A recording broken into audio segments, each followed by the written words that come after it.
of what it means to be an entrepreneur. So again, as I mentioned, entrepreneurship is not just about we're taking trips to Bali and, we're just on the beach and we're working when we want. I mean, that could definitely be your life, but it's going to take you some effort and some time to get there.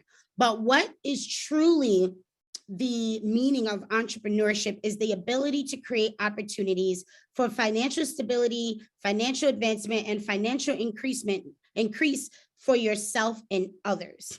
So when I realized I was truly an entrepreneur is when I hired my first employee. That is when I realized, okay, I went from being self-employed to an entrepreneur. Okay, so I want you all to catch what I'm saying, because you can be a business owner and be self-employed for a long time, for years. But when you really transition into being an entrepreneur, it's when you create opportunities, you create positions for other people.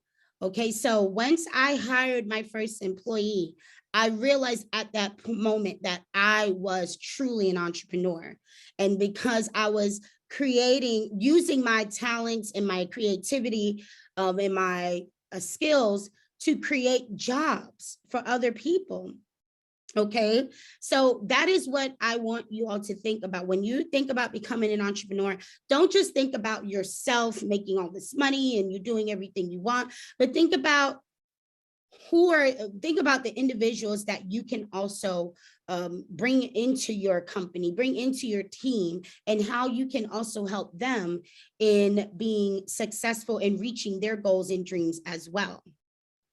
So I say this is your time. Success is where preparation and opportunity meet. So you all are in a place where you're preparing yourself. There's unlimited opportunities out there in healthcare. So this is where you have to make the decision as to what you are going to do. So let's talk about going from an employee to entrepreneur. Because as I mentioned, there's a shift that has to happen, not just financially and physically, but there's also a shift that has to happen mentally going from employee to entrepreneur. Okay, we could probably think about many people, even famous people you probably know that started a business, were doing well, very successful, but they couldn't sustain where they were going. And so you have to have the proper mindset. So there's 3 mindset shifts I'm going to talk about, and we're going to get into this. So you have to be ready for responsibility. You have to establish short and long-term goals and be comfortable with being uncomfortable. So what are the differences between being an employee and entrepreneur? Being an employee, you have to conform to the rules, because to be honest, you got to follow the rules or else they're going to fire you. There's no room for error or mistakes. The learning process quickly becomes routine. And as an employee, you're focusing either on the next promotion or salary raise. So the truth is the likelihood of someone becoming wealthy as an employee are probably very low. Okay, so as an entrepreneur, your fears fuel your motivation. Mistakes help you succeed. In entrepreneurship, you are constantly learning, and there are no limits to your goals. So whether those goals are financial, personal, professional, when you're an entrepreneur, there's really no limit. There's no limit. Nobody can put a cap on your salary except you as an entrepreneur. So what do we have to do this, to take this mindset shift? So step 1, we got to identify 3 types of goals. So whether those are personal, professional, and financial. I would like everyone to think of a personal goal, a professional goal, and a financial goal that they want to meet, they want to reach in regards to starting your own business and being an entrepreneur. So identify 3 types of goals. These 3 goals, your personal goal could just be that you You want to have a better life. You want to take care of your family. You want to take care of yourself, your children, your parents, whatever the case may be. Professional goal. Maybe you want to just be able to fund. You want to go on and get another degree or something, and you want to be able to pay for your education. You want to advance your career, your degree and your status as far as the level you are in the profession. Financial goal is you do want to be the first millionaire in your family. You want to pay off your student loans. You want to buy a home. Whatever it is, identify these 3 types of goals for yourself. Step 2 is you need to identify what's holding you back. Okay, so and then here's where we have to be honest with ourselves, is that if it's you holding you back, just be honest with yourself and admit that you are the one that's holding you back. And if you are, you have to overcome those thoughts of fear and doubt, because I tell you that there are a lot of unknowns. There's a lot of surprises in entrepreneurship.